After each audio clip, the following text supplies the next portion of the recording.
Magandang araw mga sangkay, share ko po sa inyo yung paggawa ko ng pizza na hindi natin kailangan gumamit ng makina at hindi natin kailangan ng oven para makapagluto ng pizza.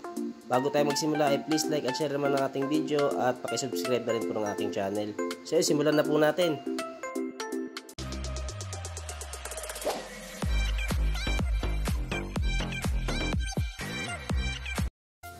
Unang ingredients natin ay asukal,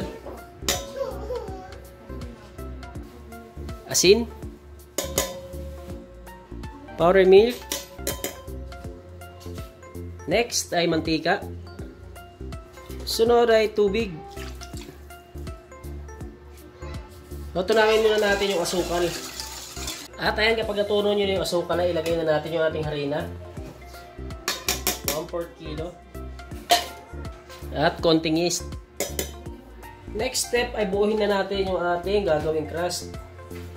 So bali nga pala mga sangkay, itong ating crust is mano-mano. Wala tayong makina na gagamitin at wala rin tayong oven na paglulutuan. So ito yung ating gagawing crust mga sangkay. Bali nabuo na natin. Masahin lang natin ng mga ilang minuto. Kahit hindi siya maging makinis, masahin lang natin ng ilang minuto mga sangkay. Paki-like at share naman ng video at paki-subscribe na rin po ng aking channel. So yun mga sangkay, bali namasa lamang natin ng isa't kalahating minuto. So ayan, kung mapapansin nyo, hindi siya na makinis, diba? Isa't kalahating minuto lamang po natin minasa. At ngayon ay hatiin natin. Bali gagawa tayo ng 2 bilog na pizza. So ayan, kapag nahati nyo na ay medyo bilogin lang natin.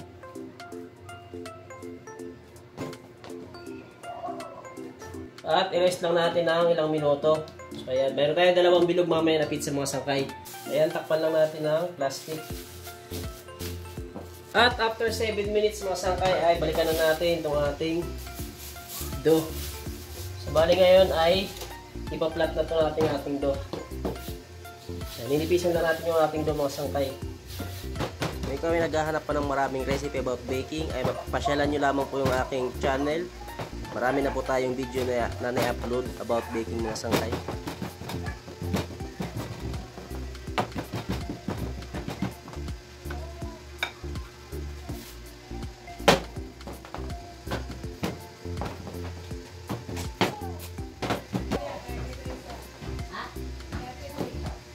So bali ang ating next step mga sangkay ay pag nanipisan nyo ng inyong crust ay lutuin kagad natin.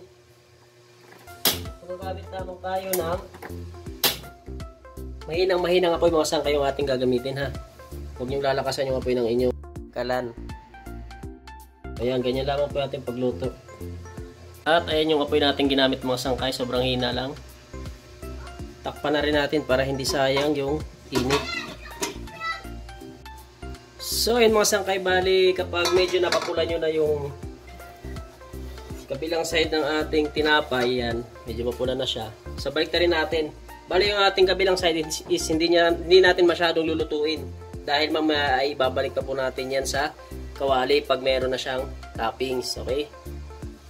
So bali saglit lang natin isasalang yung kabilang side ngayon.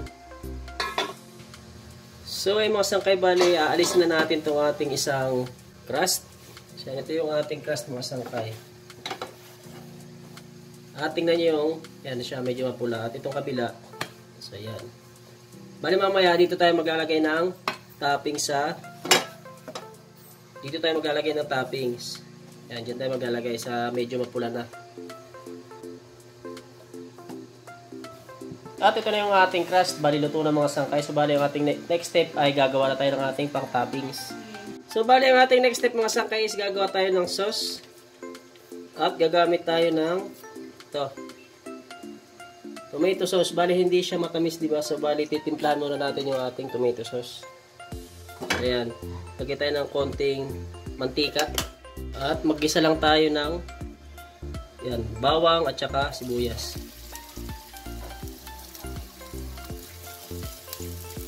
Tapos ay ilagay na natin yung ating tomato sauce.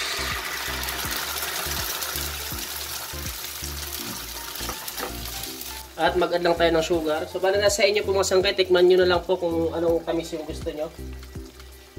Para medyo manamis-namis itong ating sauce. So So ay mga sangkay, balisalin muna natin dito dahil gagamitin natin itong ating kawali. Ito na yung ating next step mga sangkay. Bali, ito na po isasalang na natin. So ito yung ating crust. Ayan yung pula-pula, medyo mapula siya. At ito yung puti. Bali yung puti, ito yung iilalim natin mga sangkay ha. Yan. At ilalagay na natin yung ating sauce. Bali, hatiin lang natin to kasi dalawa yung crust natin.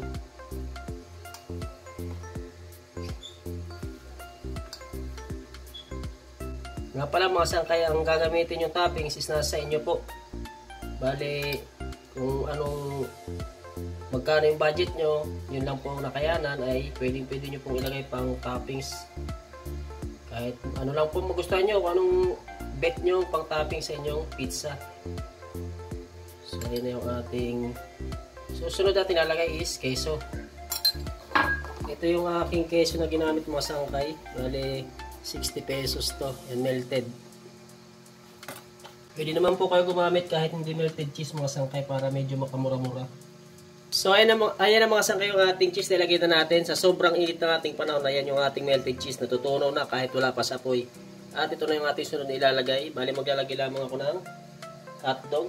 Ito nga palang hotdog natin mga sangkay is binuto ko po muna ito bago natin ilagay dito sa ibabaw ng ating pizza. At pinya. So ito lang po yung aking gagawing topping sa ating pizza. Pinya, hotdog, cheese, at sauce. Yan lang po.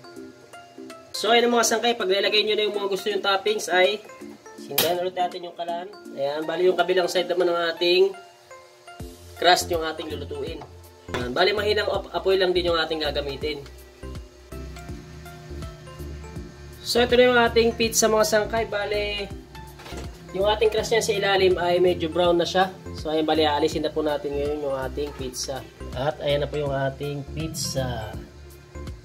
Paki-like at share naman po mga sangkay ng ating video at paki-subscribe na rin po. Thank you for watching. See you on my next video.